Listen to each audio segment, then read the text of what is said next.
Welcome to Political Update. 18th of February 2023, the conduct of the general elections will start. That is just 2 years and 2 months away from now, and Inec has already commenced preparations.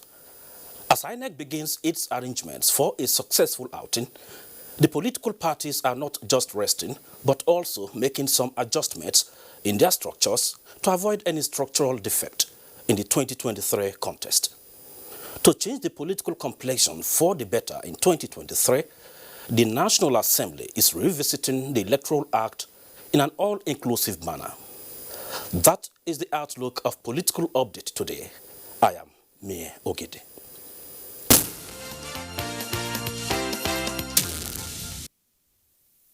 Let's begin with some political party issues.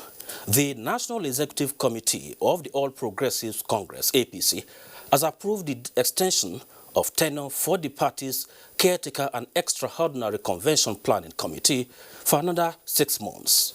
Rising from its virtual meeting held in the State House, the APC Inec also approved the dissolution of party structures at the ward, local government, state and zonal levels. This is in compliance with the stated wish of the President that we should rebuild the party from the bottom up.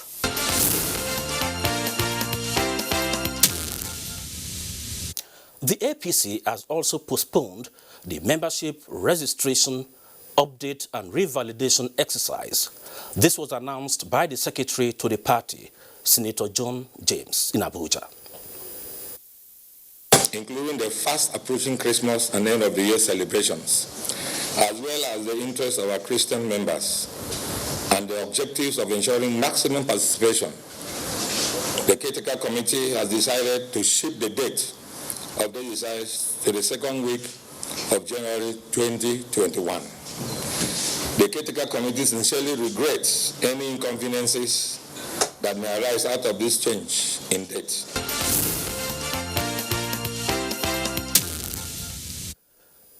The People's Democratic Party says it is yet to take a decision on where the party's 2023 presidential ticket will be zoned to. National Chairman of the party, Uche Secondus, disclosed this at a media briefing in Abuja. I believe that whoever that is interested when 2023 will come, maybe including the former president, the chances are that the PDP is a party of all. Everybody will have that opportunity. But in a clear terms, no, we have not taken any decision to give anybody a ticket for now.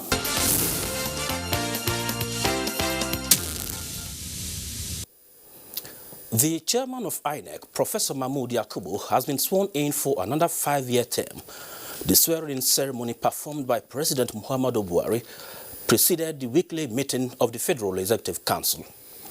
Protect and defend the laws of the Federal Republic of Nigeria.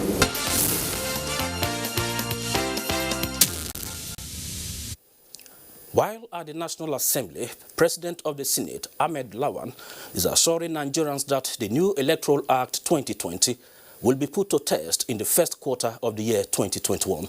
He gave this assurance at a one-day National Assembly Joint Committee's public hearing on Inec and electoral matters. For a legal framework for our elections that further strengthens the independence of INEC. The environment and materials used for elections shall, as much practicable, be accessible to persons with disabilities. Security men that are supposed to protect the citizens are used against the citizen. The proposed enactment will focus on areas of public and institutional agitations. Areas of the Electoral Act requiring amendment have been taken care of. For us to have an amendment to the Electoral Act 2010 that will give us the best possible 2023.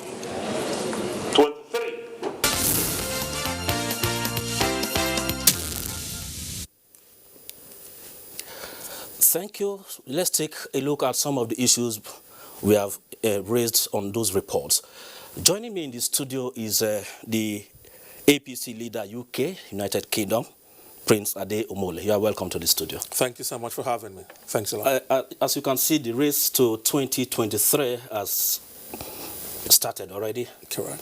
And you are of the APC. Correct, yes. And your party is doing a lot in terms of restructuring to avoid any structural defect for the 2023. Absolutely. So what is your take? Are you, as a member of the party, are you comfortable with some of the decisions, for instance, the dissolution of the, I'm quite, some of the organs? Of course, yes. I'm quite comfortable with most of the decisions of the Inec.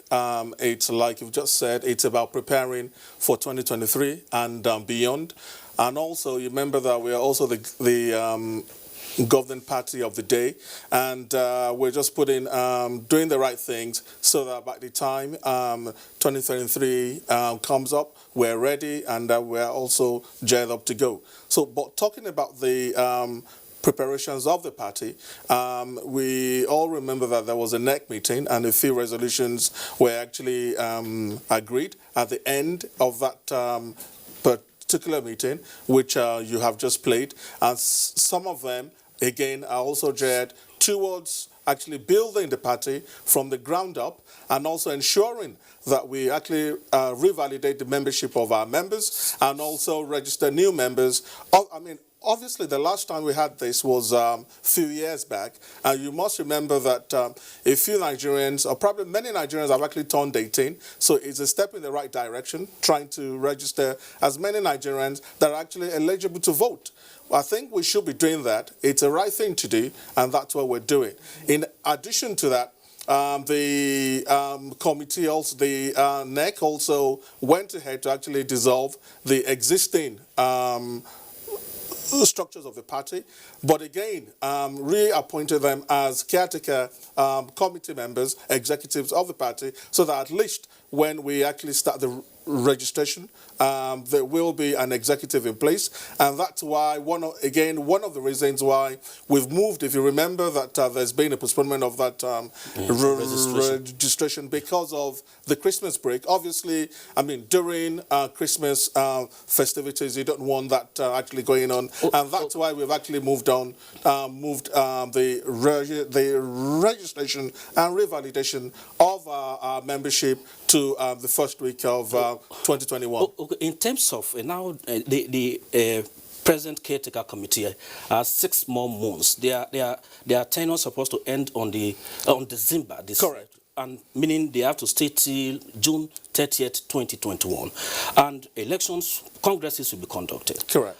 What is your advice to your members so that faithful members of your party can be elected to move the party? I think first and foremost, the advice to my members, whether in Nigeria or in the diaspora, will be first and foremost to support the president to deliver on our promises in 2019, which we've actually done well to date, even though there are a few challenges, but I believe we've done very well to date. And also to support the caretaker committee members. That's the executives of the caretaker committee in ensuring that first, we register new members, we revalidate the membership of existing members, and also work with the caretaker committee to conduct a successful convention where the executives that will lead the party to the 2023 elections will be elected. So it's about support, it's about advice, and it's about coming together to unite the party and work as one team so that come 2023 we will carry the day again. And the issue of the amendment of the Electoral Act is very critical. Correct. As we saw on that clip where the Senate president made a promise that it may be ready before the end or by the end of the first quarter of 2021.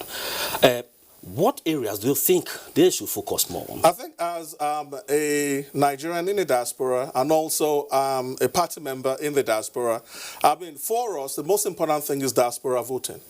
Diaspora voting, and as a consequence of that, will be electronic voting.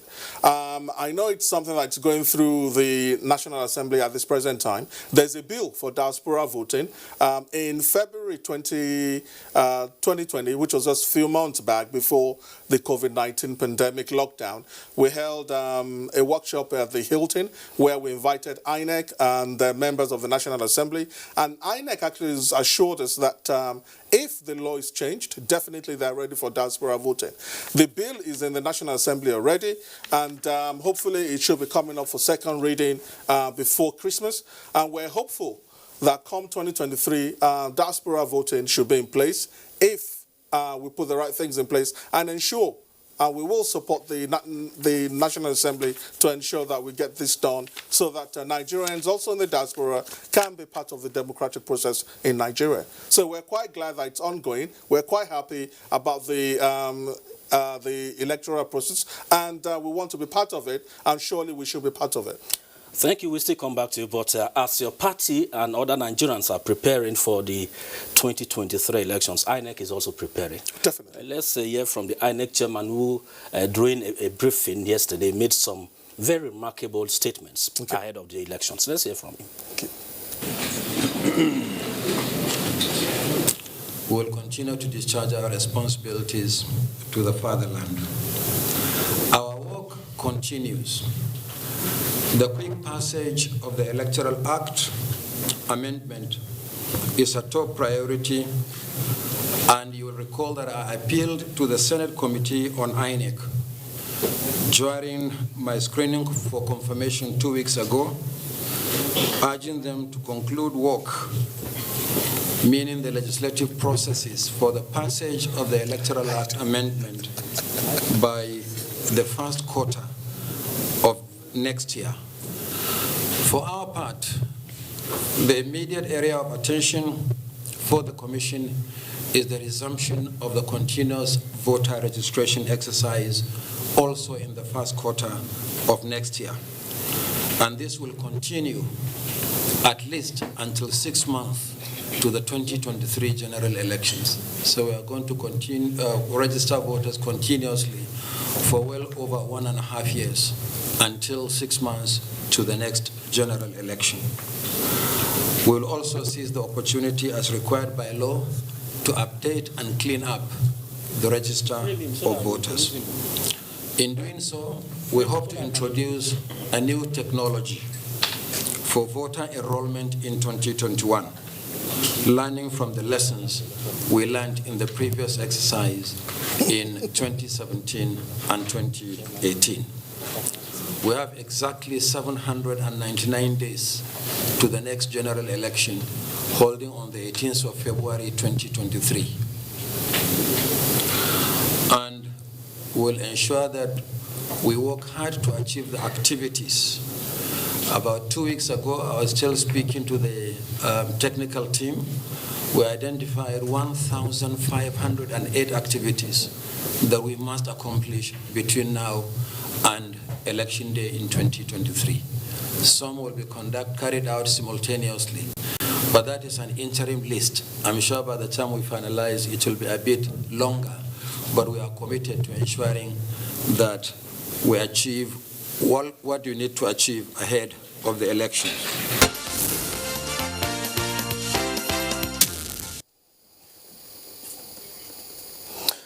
Quite a number of issues have been raised there. About 1,508 activities have been lined up for the 2023 election, and the INEC chairman says the process has begun already. The chairman, Partners for Electoral Reform, Ezin Waiwago, joins us just now. You are welcome to Political Update. Thank you. Let's hear from you. What are some of your fears as INEC prepare for the 2023 general elections, and you think areas they should work on?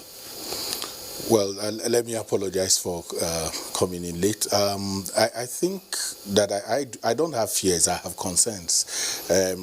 Concerns that can, if we all work together, because most times what will have happened is that we have outsourced completely the business of conducting elections to INEC.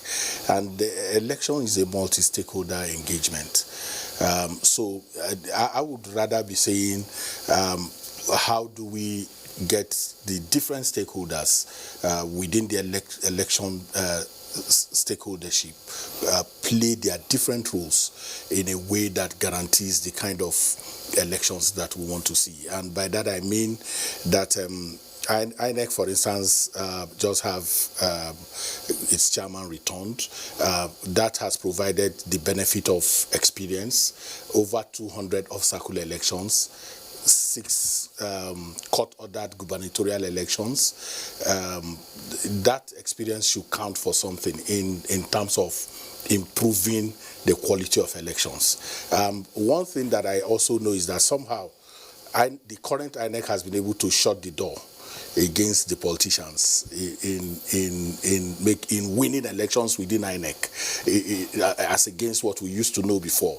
Now elections have gone to the people. So you are either going to be buying them or you are going to be talking to them. And so the security agents have a role to play.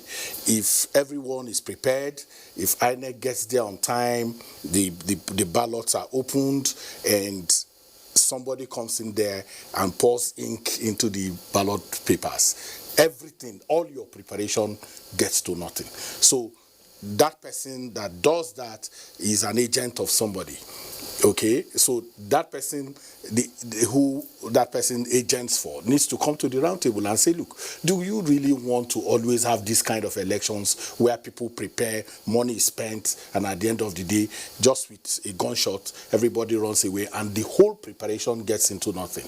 We want to be talking about logistics, perennial concerns about logistics. When our polls are opening, and if they don't open on time, what consequence does it have eventually for late night collations? What kind of technology do we want to introduce? The one we have, how can we improve it? Those are some of the concerns that I would be sharing with the current leadership. What about funding? Because 2019, the late postponement of the presidential and national assembly elections were largely attributed to the late release of funds. So what advice? That's the political economy of funding, and that lies in the domain of the politicians who find themselves in the National Assembly and the executive.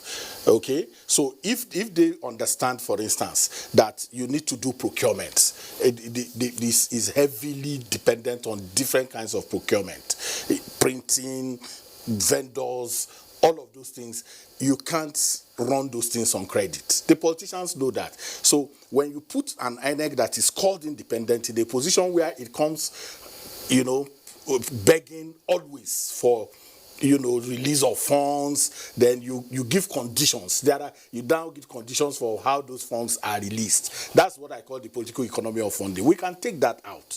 And one of the ways is that INEC has said, look, in his own recommendations recently, he said, can we have a multi-stakeholder conversation on elections?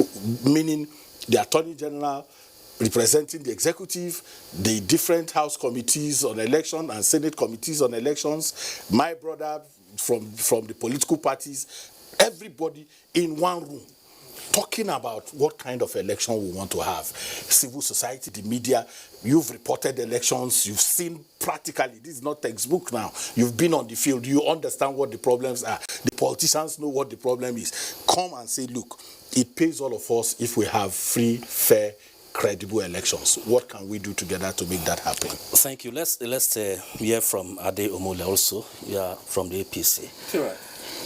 Going forward, what advice would you give so that we have a successful outing in 2027? I think it's about, like my colleague just said, it's about working together, all the stakeholders coming together to actually work as one. And I believe we have the capacity to do that. I don't doubt the capacity of INEC to also have another successful presidential elections come 2023.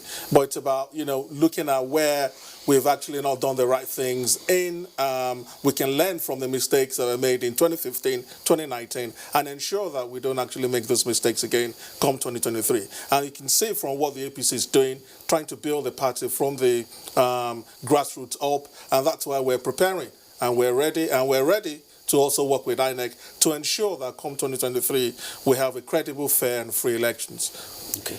Let's the INEC chairman also made mention of commencement of continuous voters registration. first quarter of next year, 2021. You have been on the field and you had the experience of how some of those cards, people came at the 11th hour to collect, and at the end of the day, they were not able to participate in the process. So now that we are going to start this process again, the resumption, what advice would you give to Inec and the Electorate? I think we should operationalize the word continuous. That's where the challenge is. We have not operationalized continuous. What we still have periodic. So continuous will mean that if I turn 18, I don't need to wait, okay, for when INEC makes his announcement to be able to get registered and collect my card. You see, when we pack these cards together, we open the way for proxy collections, which the law outlaws. So if we remove the bottlenecks in terms of the process of registration and the elimination of those who have passed on and all the rest of them, we can have a credible voter register. But you see, the big challenge is that we like emergency. We enjoy emergency.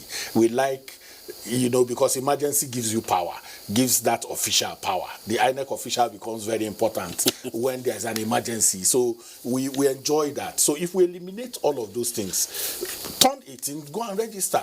If you have not registered before, what in the world is the problem about getting into an INEC office anytime you want and get registered? What between now and 2021, when the next trends, the next cycles of election begin, what will be happening within the whole 774 local government INEC offices that are all over this country? We can get them busy, put that system there. Anybody who wants to register, walk in there, get registered, update your data, and then we continue. But we understand why it has to always be periodic, because it's about power, it's about prestige. But we can eliminate all of that. Okay. In many other places, people don't have to wait. Okay.